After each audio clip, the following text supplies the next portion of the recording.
날이 추워지기 시작하니 저희 친정엄마가 쓰러지셨던 그날이 떠오르네요. 그때도 이맘때처럼 낮은 덥고 밤엔 추웠거든요. 그때 엄마가 쓰러지시고 앞으로 평생 몸을 자유롭게 쓰지 못하실 수도 있다는 의사 말에 얼마나 울었는지요. 안 그래도 만신창이인 제 몸과 마음을 이기심으로 짓밟아버린 시어머니에게 크게 실망하고 상처받았던 계기가 되기도 했고요. 시간도 많이 지났고 시어머니도 꽤나 반성한 게 눈에 보이는데 이제는 마음 풀라고 하는 사람들도 있어요. 그런데 저는 좀처럼 제 시모께 살갑게 대하고 싶은 생각이 전혀 안 드는데 제가 너무한 건가요? 여러분의 생각이 궁금해서 글을 한번 써봅니다. 저희 친정엄마는 아주 건강했던 분입니다. 주말마다 교회 봉사도 다니시고 평일에는 친구 그리고 큰이모랑 운동도 여러 개 다니세요. 수영, 탁구, 마라톤 등 활동적인 분이십니다. 사실 원래는 집이 제일 편하셨던 분이세요. 평생 가정주부셨는데 친정아버지 돌아가시고 나서 홀로 되신 이후로 심각한 우울증에 시달리셨고 약도 2년인가 복용하셨습니다. 무기력증에 며칠간은 밥도 제대로 드시지 못하시고 누워만 계신 엄마를 보며 저희 남매는 또 한 번 초상을 치르게 될까봐 얼마나 눈물을 흘렸는지요. 그런 저희 모습이 불쌍하다 생각하셨는지 어머니는 자리를 훌훌 털어 일어나시고 그 다음부터 억지로라도 몸을 움직여 활동을 하셨어요. 물론 하루아침에 사람이 변할 수는 없고 이런저런 일도 많았지만 어쨌든 약 10년 전부터 엄마는 쭉 활동적으로 사셨습니다. 그런 엄마의 모습에 안심할 때쯤 저도 결혼을 하게 됐었죠. 시어머니는 처음부터 저를 마음에 안 들어 하셨어요. 홀 어머니라서 제 남편이 장모님을 모시게 될까봐 엄청 걱정하셨는지 첫 인사자리랑 상견례에서 무례하게 물어보시더라고요. 나중에 나이 먹으면 어떻게 하실 거냐고. 저희 엄마는 웃으면서 지금도 언니랑 거의 같이 살다시피 하는데요. 그리고 애들이랑 같이 살고 싶은 생각은 없습니다. 우리 아들, 딸들이 성격들이 강해서 같이 살면 제가 피곤해요. 하시면서 농담 섞어 저희에게 기대지 않으시게 했다는 의지를 밝히셨어요. 저는 그것도 너무 마음이 아프더라고요. 시가고 친정이고 간에 혼자 남으신 부모님께 도움의 손길이 필요하면 저는 자식으로서 당연히 돌봐드려야 한다는 입장입니다. 사정이 안 되면야 그때 가서 요양원을 알아보지만요. 시어머니는 저희 친정 엄마의 답변이 썩 성에 안 찬 듯 다들 그렇게는 말하더라고요. 근데 그건 나이 70, 80이 돼봐야 알겠죠. 라고 하시더군요. 그런 시어머니에게 저도 되묻고 싶었습니다.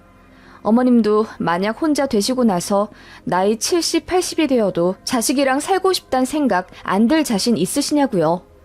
그치만 저는 용기가 없는 며느리였고 당시 남편만 쥐잡듯이 잡아서 다시는 어머니가 그런 무례한 말씀 안 하시게 조치해달라고 으름장을 놓을 뿐이었습니다. 아무튼 과거에 그런 일이 있었고요. 친정엄마는 혼자 되신 분이라고 걱정도 안 들 정도로 스스로 모든 것을 배워나가고 또 진취적으로 살고 계셨습니다. 오히려 시어머니가 더 저희한테 기대셨고요. 시아버지가 외부 활동이 많으신 편인데 어머님을 거의 안 데려가세요. 두 분이 성격이 잘 안 맞아서 예전부터 거의 따로 국밥 마냥 사셨다고 하더군요. 그런데다 장남인 형님은 먼 지방에서 살고 계시고 차남인 제 남편은 그나마 차로 1시간 거리에 살아서 그런지 핸드폰 조금 안 돼도 저희를 호출하시고 집에 바퀴벌레가 나와도 저희한테 전화하시더라고요. 잡아달라고요. 저희가 1시간 거리 달려서 시댁에 바퀴벌레 잡으러 가야겠습니까? 게다가 저희는 맞벌이라 정말 눈코 뜰 새 없이 바쁜데요. 그래서 말도 안 되는 부탁은 몇 번 거절했더니 저더러 너 친정엄마한테는 간도 쓸개도 다 빼줄 것처럼 잘해드리지? 내가 시어머니라 그러니? 시자라 거리감 느끼는 거야? 하시더군요. 그래서 저도 열받아서 저희 친정어머니는 바퀴벌레가 나와도 당신께서 맨손으로 잡으시고 핸드폰 안 되면 가게로 가서 직원한테 물어보세요. 저한테 딱히 도움을 요청하신 적도 없거니와 어머님, 저희가 매번 거절을 한 것도 아니잖아요. 주말에 가서 해드린대도요. 라고 했더니 며느리가 감히 시어머니 말에 바락바락 대든다며 한 달을 머리 싸매고 누우셨다더군요.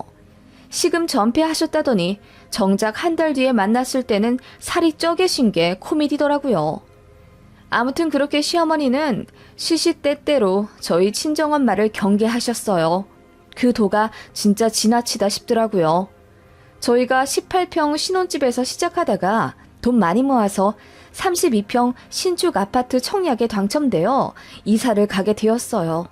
그런데 시어머니가 극구 반대하시는 거예요. 애도 하나인데 굳이 방이 3개 있는 큰 집에 가야 할 필요가 있냐고요. 어이가 없더라고요. 애가 둘이 될 수도 있고 또 저희가 돈 모아서 집 늘려간다는데 솔직히 말해서 돈 한 푼 보태주신 것도 아니고 오히려 친정엄마가 가구 사라고 2천만 원 보태주셨어요. 그런 엄마도 가만히 계시는데 시어머니가 그렇게 반대를 하시더라고요. 그런데 친정엄마한테 2천만 원 받은 거 아시고는 더 노발대발 흥분은 가라앉히지 못하시더니 너희 엄마가 너네랑 같이 살려고 돈 대준 거 아니니? 라고 소리를 버럭 지르시더라고요. 그때 처음으로 시어머니가 저희 친정엄마를 너희 엄마라고 지칭했고 저는 그게 너무 무례하다 느껴져서 어머님, 저희 친정엄마는 꼬박꼬박 사부인, 안사돈이라고 호칭 제대로 해주시는데 어머님은 너희 엄마라고 하시면 어떡해요? 라고 했더니 그깟 호칭이 뭐가 그리 대수냐면서 화내시더군요. 그리고는 아무튼 간에 합가는 절대로 안 된다. 우리 아들 어른이랑 사는 거 아주 불편해해. 서로 배려해 가면서 살아야 부부지. 라고 하시길래 생각도 안 했는데 왜 그러시냐고 되려 따졌네요. 저희가 새 아파트로 이사 가고 나서도 방을 어떻게 꾸몄는지 엄청 궁금해 하시더군요. 저희가 안방은 패밀리 침대 넣어서 다 같이 자고 방 하나는 아이방, 방 하나는 운동기구랑 제 책상 하나 넣어놨다고 하니까 공간 활용을 왜 그렇게 했냐고 마음에 안 들어 하시더군요. 그게 복선일 줄은 꿈에도 몰랐네요. 그렇게 저희 집도 넓히고 부모님들도 건강하시고 저희 아이도 잘 크고 모든 일이 순조롭게 흘러간다고 생각했습니다. 하지만 불행은 어느 날 갑자기 온다고 하나요? 친정엄마가 쓰러지셨다는 소식을 듣고 그야말로 기절할 듯 엄마가 계신 병원으로 달려갔습니다. 급성 심근경색이었어요. 전조 증상도 없으셨다더군요.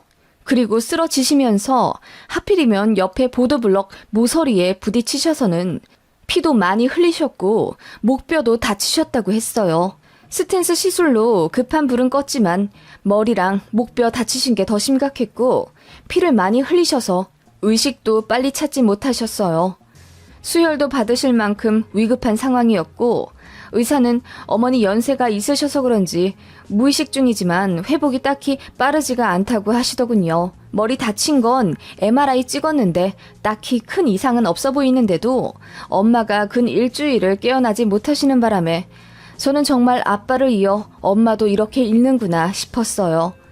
그러다 기적적으로 깨어나셨고요.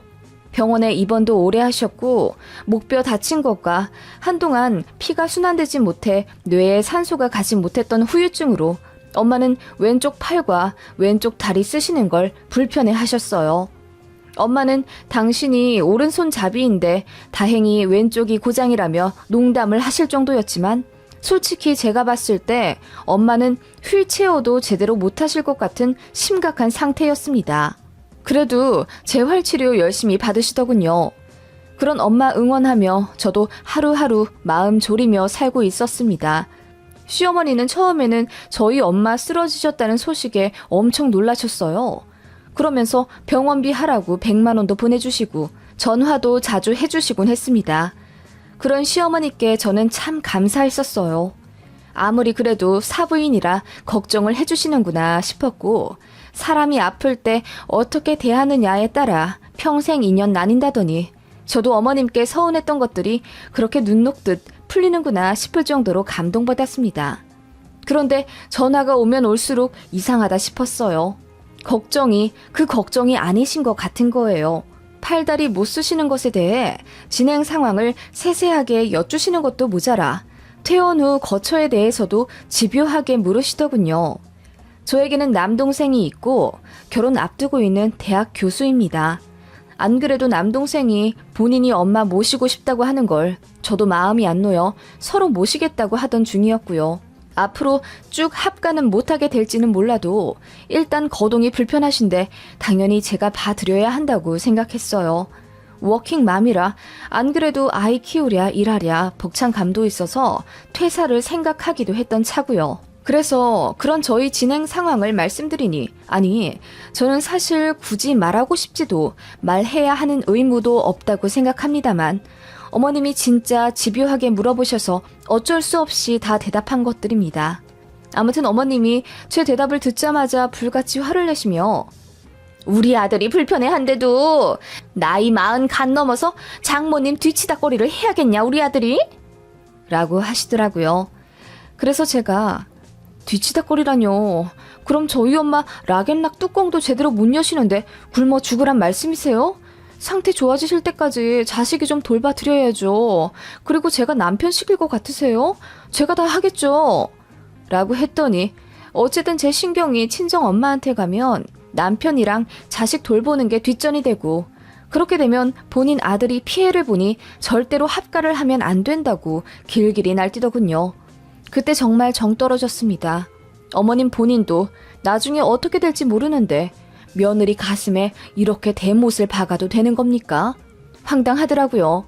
엄마는 대학 병원에서 다른 병원으로 전원 가셨고 거기서 재활치료 집중적으로 받으려고 입원하신 상황이었어요.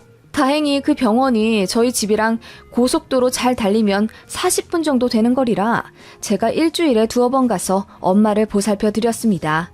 나머지는 남동생이 휴가 썼고 너무 고맙게도 남동생 결혼할 사람 그러니까 지금의 저희 올케가 수고해주더라고요.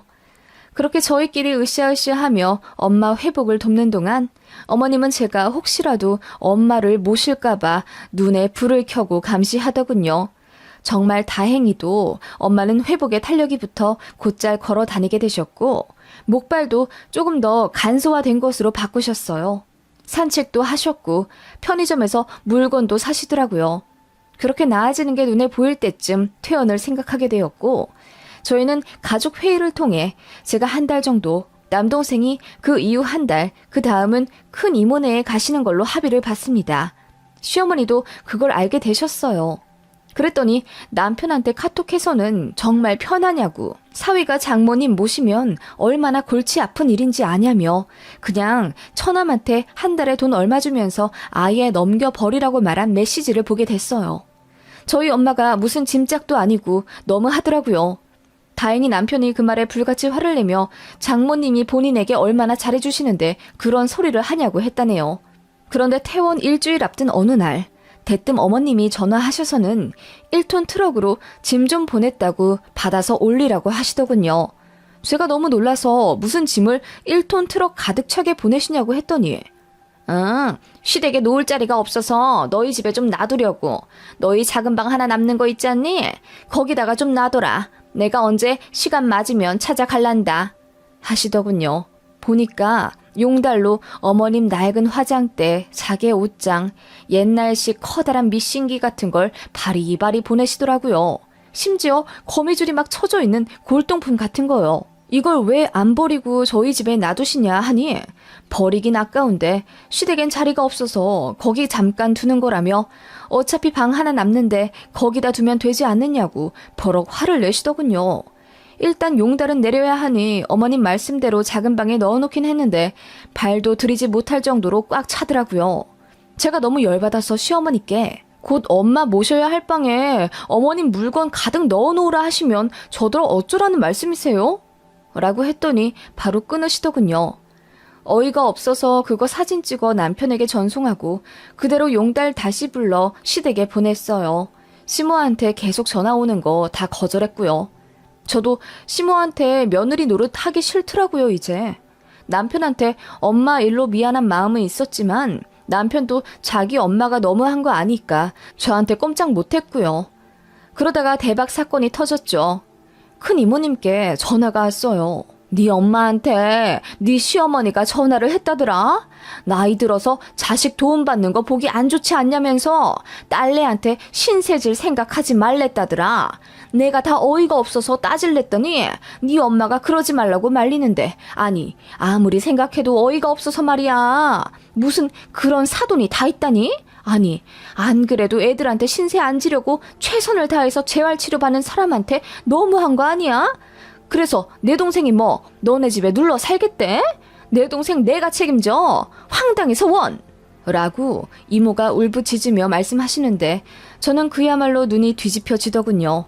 엄마한테 전화해 사실이냐고 물으니 그렇긴 하지만 굳이 따지진 말라면서 아픈 본인 잘못이라고 하시는데 눈물이 나더라고요. 그래서 시어머니에게 바로 전화하려다가 그냥 시동 걸어 시댁으로 들이닥쳤습니다.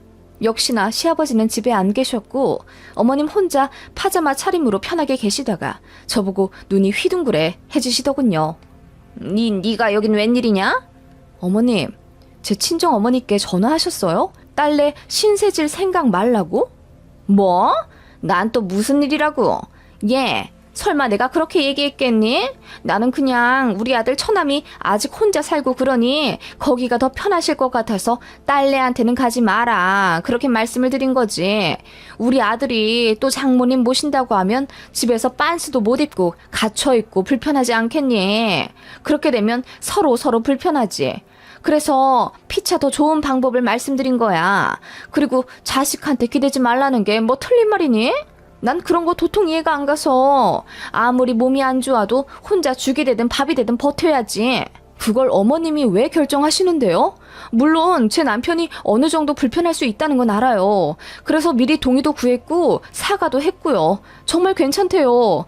그리고 이럴 때 안 모시면 본인도 마음이 불편할 거라면서 더 오래 모시자고 얘기했던 게 아이 아빠예요. 그래도 제가 한 달이라고 딱 기간 정해놓은 거고, 또 가장 중요한 건 저희 엄마도 자식들 집에서 신세 지는 거 부담스러워 하세요. 저희가 모신다고 한 거지 엄마가 먼저 오겠다고 한 적도 없고, 또 상황이 나아지면 한 달 안 채우고 먼저 나가실 거라고 했어요.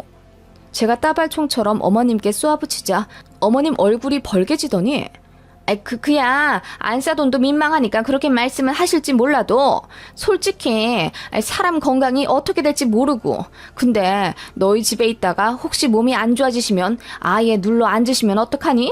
그건 내가 반대인데? 라고 하시더군요. 어머님은 전혀 미안한 기색이 없이 이런 건 시댁에서 관여해야 할 사항이라며 눈치 안 보고 막 나가는 제가 이상한 거라고 하시더군요. 그러면서 홀어머니 있는 딸이 결혼시장에서 얼마나 최하 등급인 줄 아냐면서 사위 처가에 다 빼앗긴다고 볼멘 소리를 하시더군요. 그리고는 홀어머니인 것도 마음에 안 드는데 돌아가실 때까지 정정하셔야지. 왜 아프고 그러신다니? 하필이면 거동이 불편해지실 건 또 뭐야? 아프더라도 그냥 손 덜 가는 그런 질환이나 걸리시면 좀 좋아? 라고 하시더군요. 그 말에 제가 빡 돌아서 어머님, 그게 어떻게 맘대로 되나요? 그리고 어머님은 나중에 안 아프실 줄 아세요? 지금도 당뇨기 있으시고 무릎 아프다 매일 앓는 소리 하시면서 왜 그러세요? 라고 했더니 어머님이 놀란 듯 절 보시더군요. 어머님은 평생 건강하시고 평생 안 다칠 줄 아시냐고요. 그리고 사람 앞날 어떻게 될지 모른다면서요. 아버님도 갑자기 돌아가시게 되면 어머님 혼자 남으시는데 그러면 그때 가서 자식한테 안기 대고 사실 자신 있으세요? 저는 어머님보다 훨씬 젊은데도 앞날을 확신 못하고 사는데 어머님은 뭘 믿고 그렇게 당당하신 거예요? 뭐라고? 아니, 내 말은 그냥 자식들 생각해서. 그러니까 제 말이 그거예요. 어머님은 나중에 거동 못하실 때 자식 도움 절대로 안 받으실 거냐고요. 아니, 무슨 그렇게까지 너는 극단적으로 말을 하냐.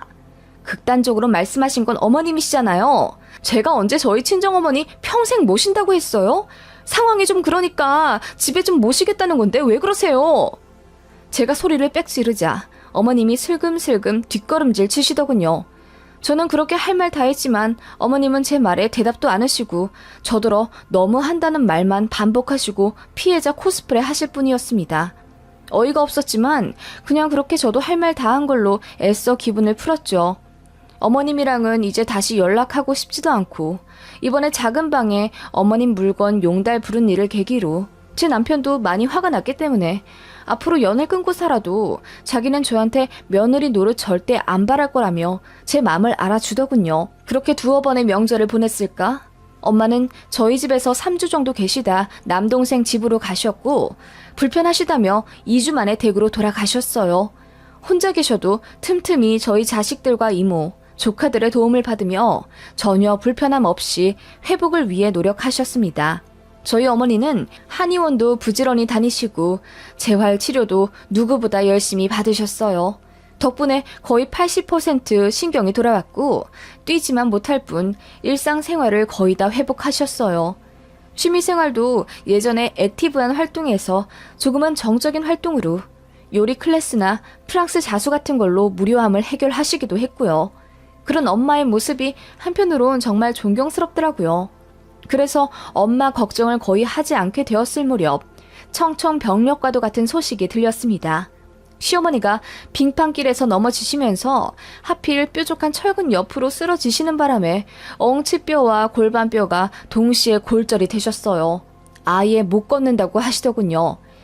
그래서 병원에 입원을 하셨고 예전 감정은 감정이고 솔직히 그 정도로 다치셨는데 병문안 한 번 안 가면 정말 저도 할 말 없는 며느리가 될 것 같아 병원에 찾아뵈었습니다. 어머님은 그새 얼굴이 반쪽이 되셔서는 저희를 물끄러미 올려다보시는데 그 눈빛에 많은 것이 담겨 있는 듯 했습니다. 형님네가 계시지만 아랫지방에 살고 계셔서 간병은 아예 말조차 안 나온 상태이고 아버님 혼자 어머님을 돌보시게 되었는데 너무 부담스러워 하시더라고요. 아버님은 어머님께 평생 밥상만 받아보신 분이지 밥 먹고 나서 치우지도 않으실 뿐더러 물도 제 손으로 잘 안 떠다 드시는 분이에요. 누가 옆에 있으면 꼭 시키려 하시지 제 손으로는 빨래도 한 번 해본 적 없는 분이라 간병인을 절실히 바라시더군요. 어머님 화장실만 간신히 도와드릴 뿐 밥 먹는 것도 떠 먹여주기 싫다고 간호사를 시키려고 해서 병동에서 혼이 나셨다네요. 그뿐만 아니라 양치나 세수 같은 것도 잘 안 도와드리셨고요. 그래서인지 어머님이랑 병원에 있는 그 짧은 3일 동안 계속 싸우셨댔고 몸이 아픈 것보다는 스트레스 때문에 어머님이 더 힘들다 하시더군요. 그렇다고 간병인을 구하지도 않으셨어요. 어머님이나 아버님이나 엄청 짠돌이라서요. 돈 아깝다고 생각을 하시거든요.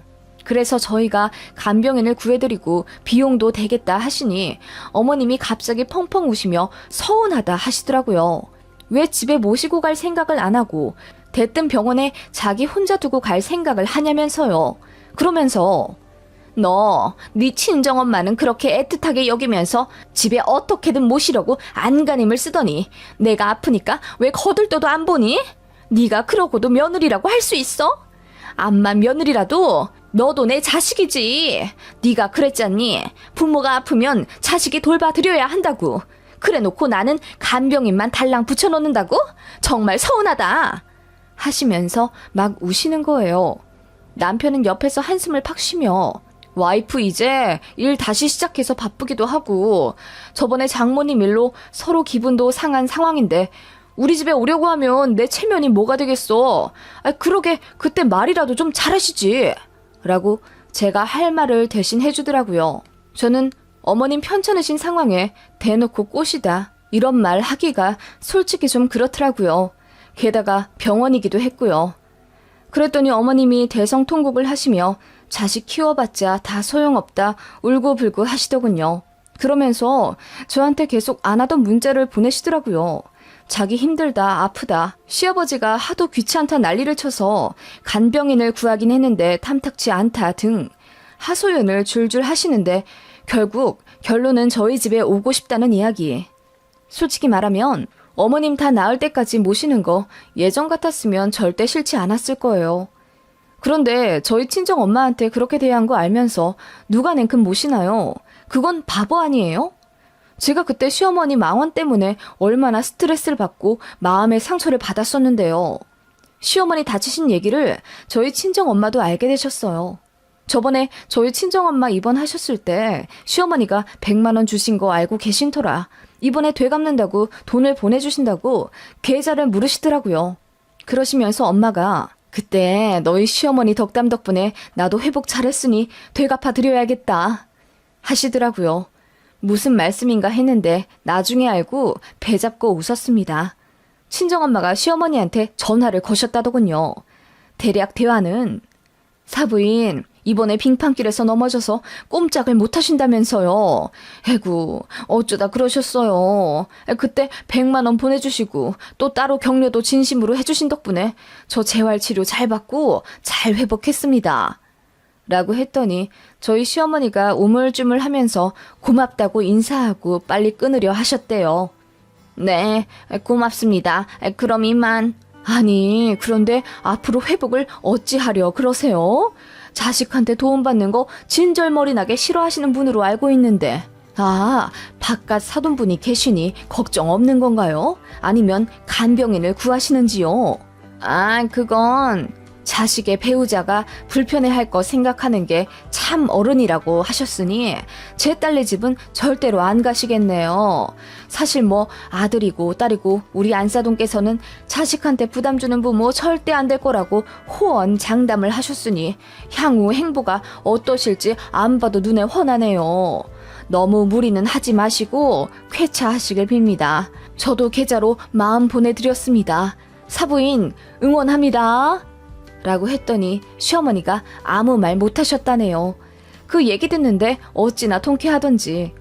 그러면서 저한테는 시모한테 가진 앙금 다 풀라고 하셨어요. 엄마가 대신 복수했으니 저는 더 모진 말 할 필요도 없고 시모를 너무 미워하지 말라고 하셨어요. 미워하는 것도 에너지가 필요한 거라고 하시면서요. 저희 엄마도 아닌 척해도 사실 상처를 많이 받으셨을 거예요. 그래서 더 잘해드리고 싶어서 우리 집 안 오겠다는 엄마를 기어코 저희 집으로 잠깐 모셨던 거고요. 한마디 말로 천냥빚도 갚는다던데 어머님이 그렇게 무정하게만 나오지 않았어도 저는 어쩌면 시어머니 다 나으실 때까지 저희 집에서 모셨을지도 모르죠. 저희 친정 엄마 때처럼요.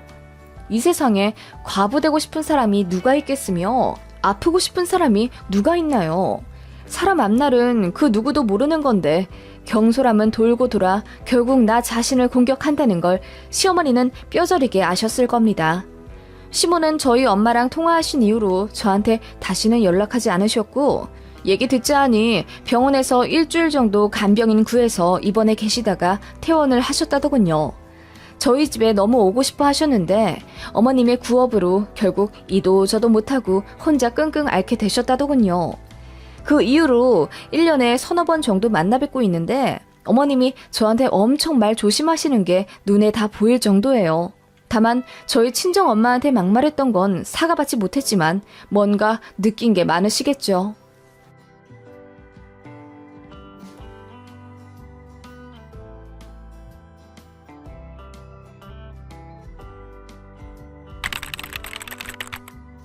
저는 이혼 후 한국을 떠나 아이 셋과 미국에서 새로운 삶을 살고 있는 40대 후반 여자입니다. 큰아이가 한국 나이로 19살이고 막내는 이제 10살 되었습니다.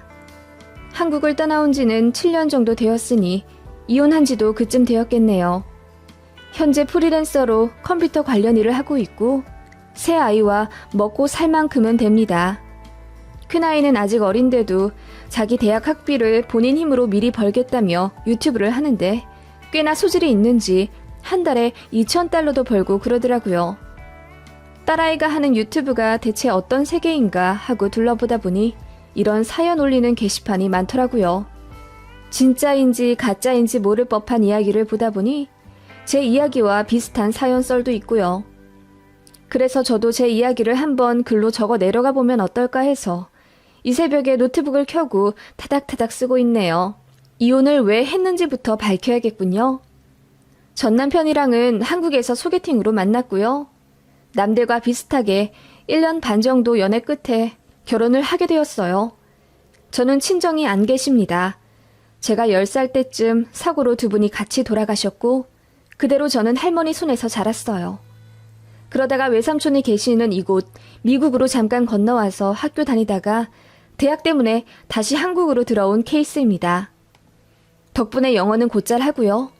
외삼촌 밑에서 일도 도와드린 덕분에 컴퓨터 쪽에 재능이 많았어요. 그래서 아이의 진로를 그쪽으로 정해 쭉 공부했고 전공 살려 한국에서 일했었죠. 사실 일 어느 정도 하다가 다시 미국 가서 아이의 영주권 얻어 자리를 잡으려고 했는데 전 남편 만나 결혼을 하게 되면서 한국에 놀러 앉게 되었었네요. 얘기만 들으면 한국, 미국 오갈 정도로 제가 여유롭게 살았던 것 같지만 딱히 그러진 않았고요. 그냥 평범한 축에 속했어요. 할머니가 편찮으셔서 저를 돌봐주실 수 없었기 때문에 어쩔 수 없이 외삼촌한테 갈 수밖에 없었던 거고요. 전 남편네가 잘 살았습니다. 전 남편네 집은 3대째 강남에서 살고 있었고 다들 못 풀려도 변호사일 정도로 집안 사람들 전부 직업이 좋았습니다. 전 남편 역시 자세히 말할 순 없었지만 전문직이었고요. 당연히 결혼 반대가 심했었지만 남편은 제가 머리가 좋으니 유전적으로 자식들에게 좋은 IQ를 물려줄 것이라고 주장하며 결혼을 밀어붙였어요. 제가 IQ가 남들보다 좀 높은 편이긴 하거든요. 게다가 성격도 순한 편이니 시댁에서 결국 좋게 봐주어 결혼을 허락해 주시긴 했지만 돈도 뭣도 없는 여자라 그런지 살갑게 대해주진 않으셨네요. 제가 친정도 없고 모아둔 돈도 별로 없었기 때문에 시댁에서 집을 해주셨네요. 그 집은 아버님 명의였고 다른 사람한테 전세 주려다가 그냥 저희 살라고 비워주신 거긴 하지만 아무튼 서울 한복판에서 무리 없이 살게 된 건 어쨌거나 행운이라고 생각했어요. 그렇게 신혼생활했고 저도 남부럽지 않게 행복했습니다. 물론 제가 친정이 없다고 시댁에서 저를 많이 무시했었고 그 때문에 이따금씩 부부싸움도 하긴 했지만 저도 뭔가 가스라이팅을 받아서인지 없는 집에서 이런 부잣집으로 이사 왔으면 이 정도 시련은 감수해야 한다는 생각이 은연중에 있었던 것 같아요. 특히 신호 둘이 저를 붙잡고 자주 그렇게 이야기했습니다. 올케 정도가 우리 같은 시댁 만나는 건 정말 감지덕지지. 남편은 돈 잘 벌어. 시댁은 부자라서 서울에 집도 해줘. 내가 올케라면 매일 우리 부모님 계시는 방향으로 절 올릴걸? 당연하지. 막말로 남편이 바람을 피워도 참아야 하는 거지. 솔직히 말해서 개나 소나 다 피우는 바람인데 돈이라도 많아야 용서되지 않겠어? 바람도 피우고 돈도 없는 다른 집 남자들 좀 봐. 그러니까 집만 잘 사는 게 아니라 내 동생은 전문직에 돈도 잘 벌잖아. 올케는 결혼하자마자 일 관둬서 수입도 하나 없는데 우리를 직장으로 생각하고 모시는 것도 현명하지. 그러더라고요. 참고로 결혼하고 얼마 되지 않아 시댁에서 저 일 관두라고 하도 성화여서 울며 겨자 먹기로 퇴사를 했었습니다. 그래서 가정주부였지만 프리랜서 형식으로 가끔 일을 하긴 했었어요. 그걸 시댁에서는 너무 못마땅해 하더라고요. 가정주부가 집 살림이나 열심히 하지 코딱지만한 돈 번다고 나댄다고요. 그런데 제가 돈을 안 벌 수가 없는 상황이었습니다. 그 잘난 부잣집에 시집가서 왜 돈 없다는 소리를 했냐고요?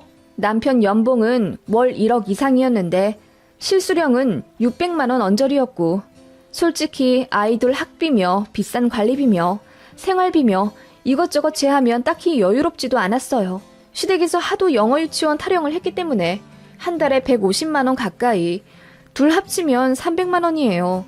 그렇게 애들 영유 보내고 또 학원 보내고 나면 수중에 몇백 안 남았었고요. 심지어 전 남편은 밖에서 사람 좋은 척하고 실제로는 허당인 인간이라 이 사람 저 사람 돈 빌려주고 뭐 하다 보면 정작 집으로 제때 월급 갖고 온 적이 없었습니다. 그렇게 살다 보면 저축도 어렵고 제 옷 하나 사는 것도 빠듯했어요.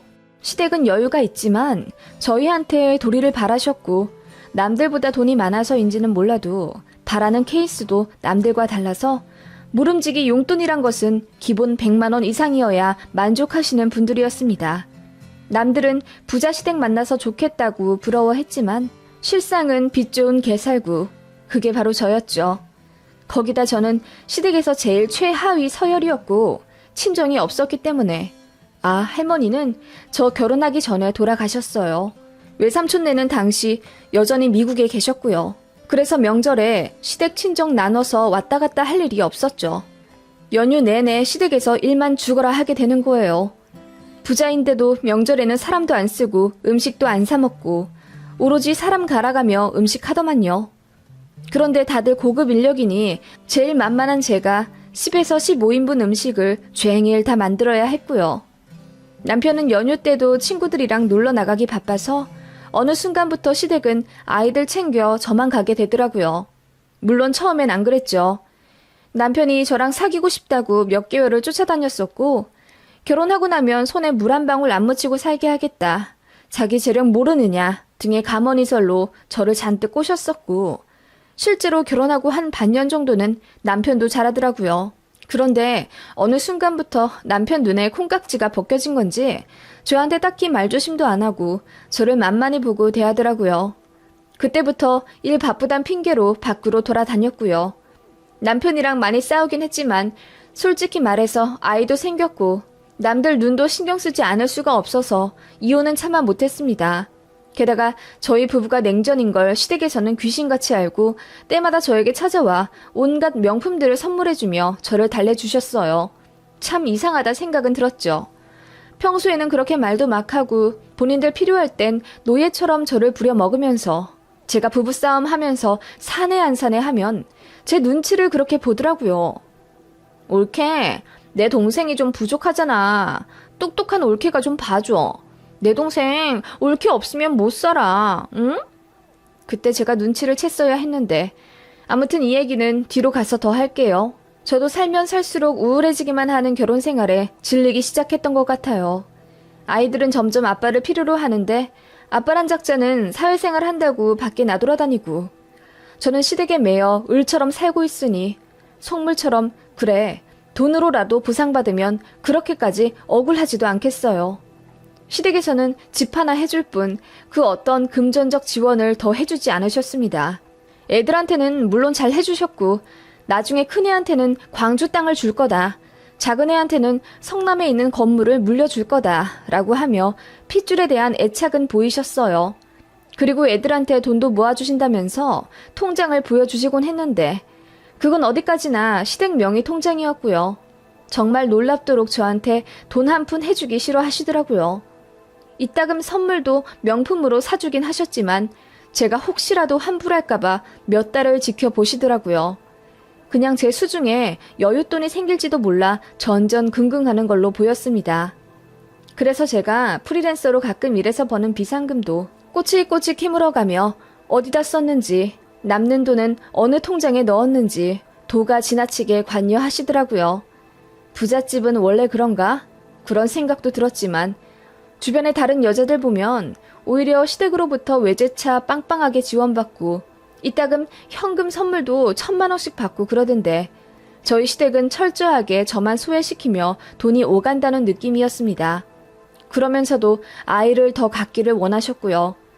저는 둘이면 충분하다고 생각했는데 시댁에서는 아들 하나 있는 거 손주들이 많으면 많을수록 좋다고 하시며 셋째부터는 지원 빵빵하게 해줄 테니 무조건 낳으라 하시더군요.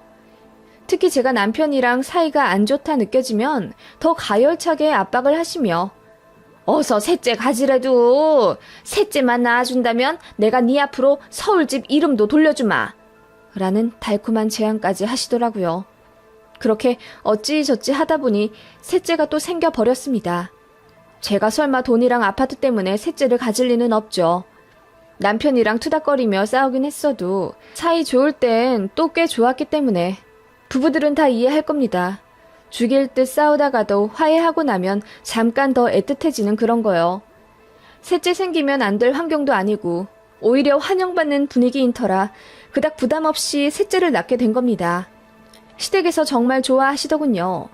셋째 낳으면 첫째, 둘째 교육비까지 싸그리 다 대준다는 약속도 지키셨고 애들 옷이나 장난감 같은 것도 전부 해주시더군요.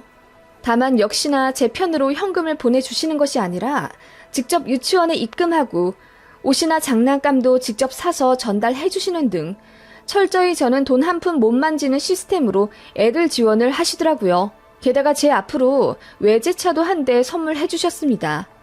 그런데 명의는 역시나 시아버지였어요. 솔직히 말해서 어이가 없긴 했지만 어쨌든 셋째 낳은 이후로 살림이 핀 건 사실이었습니다. 남편이 연차가 늘어 월급도 더 많아지기도 했으니까요. 그리고 셋째가 2돌만 지나면 기관에 맡기고 저도 일을 시작하려고 알아보고 있었습니다. 그런데 시댁에서 그 사실을 알자마자 저더러 절대 일하지 말라고 난리더군요. 애가 셋이나 있는데 무슨 일이냐면서요. 나중에 애들 대학이랑 결혼 자금까지 싹 대줄 거니까 걱정 말고 저는 쉬라고 하더군요.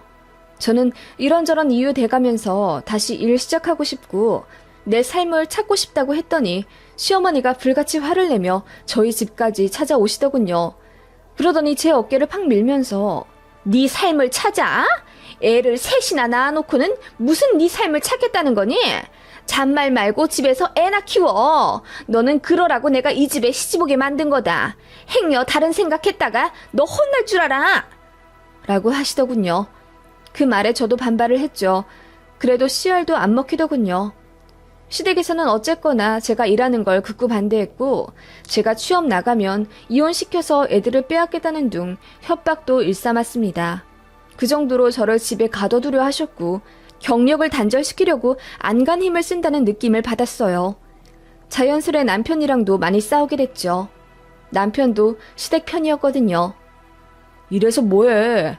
내가 돈을 적게 버는 것도 아니고 집도 있고 다 있는데 뭐가 아쉬워서 일한다는 거야. 돈이 다가 아니라 나도 공부한 게 아까워. 그리고 사회에 나가서 일하면서 제대로 숨 좀 쉬어보고 싶고. 돈 많은 사모님이 배부른 소리 한다. 자꾸 돈돈거리는데 솔직히 말해서 나한테 무슨 현금이 있다고 그래. 당신이나 시댁이나 절대로 나한테 돈 한 푼 실물로 안 쥐어주려 하시는 거 내가 십수년 동안 몰랐을 것 같아? 돈 때문이었니? 그럼 우리 집에다 말해서 다달이 너 용돈 넣어주라고 해? 그럼 되겠어? 라고 결국 저를 속물로 만들어 버리더라고요. 기가 차면서도 알 수 없는 무력감에 눈물이 줄줄 나오더군요. 제가 제 발등을 찍었다는 생각에 서럽기도 했고요. 그러다가 정말 하늘이 뒤집히는 사실을 알게 되었고 그날 이후로 제 삶은 지옥으로 떨어졌습니다. 언젠가부터 남편이 자꾸 주말마다 집을 비우더라고요. 말로는 출장이라고 하는데 알아보니 타 지역 업무는 없었습니다. 이상해서 뒤를 캐보니 남편이 모 지방 도시에 자주 들락날락거리는 걸 알게 됐어요. 카드 내역서를 단 한 번도 저에게 공개하지 않아서 볼 수가 없었는데 작정하고 찾아보니 주말 하루 정도는 그 지역에서 생활하더라고요. 주유도 마트도 하다못해 담배 사는 것도 전부 그 지역 어느 동네에서 하더군요. 필시 이건 바람이라고 생각하고 제가 사람을 붙여 뒤를 캤습니다. 그랬더니 제 남편이 그 지방 모 아파트를 별장 삼아 거의 주마다 자주 간다는 걸 알게 됐어요. 바람이 확실했습니다. 누구랑 있는지는 한 번도 보여지지 않았지만 출입하는 사진도 찍었고 정말 증거는 한 달 동안 거의 다 모아서 발뺌할 수 없을 정도로 캐낸 뒤에 남편에게 들이밀었죠. 그랬더니 깜짝 놀라면서 역시나 아니라고 하더군요. 직장 관련 사람 집이라나? 제가 그 집 주소도 알아냈으니 바로 거기로 찾아가 보겠다고 했더니 남편의 반응은 예상 밖이었습니다. 찾아가 보더라도 우리 집에 먼저 가서 얘기해. 뭐라고? 우리 집? 시댁 말하는 거야? 그래, 우리 엄마한테 먼저 물어봐. 라고 하며 태연하게 있더군요. 저는 솔직히 남편이 저에게 울고불고 손이 발이 되도록 싹싹 빌 거라고 생각했습니다. 그런데 그 남자 뭘 믿고 그런 건지 천하태평하더군요. 바람 피운 게 저인지 그놈인지 어이가 없을 정도였습니다. 너무 열이 받아 시댁으로 쳐들어가 남편이 바람 피우는 게 확실한데 나한테 미안해하질 않는다. 이거 어떻게 해야 하느냐. 이혼하고 싶다. 라고 울고불고 따졌죠. 그랬더니 시부모님이 처음에는 놀랐지만 이윽고 놀랍도록 차분하시더라고요. 그러면서 시어머니가 아버님을 잠깐 밖으로 나가라고 하더니 저랑 단둘이 얘기 좀 하자 하시더군요. 무슨 말인가 싶어 황당하게 쳐다보니 세월도 많이 흘렀고 너도 아이 셋이나 있는 엄마이니 책임감은 강해지되 감정은 무뎌졌을 거라고 믿는다. 네? 그게 무슨 말씀이시죠? 너에게 말하지 못한 게 있어. 사실 그렇게 잘못되었다고는 난 생각 안 한다. 어쨌든 지가 한 실수, 지가 수습하려고 노력은 한 거니까. 물론 난 아직도 그 여자애가 마음엔 안 들어.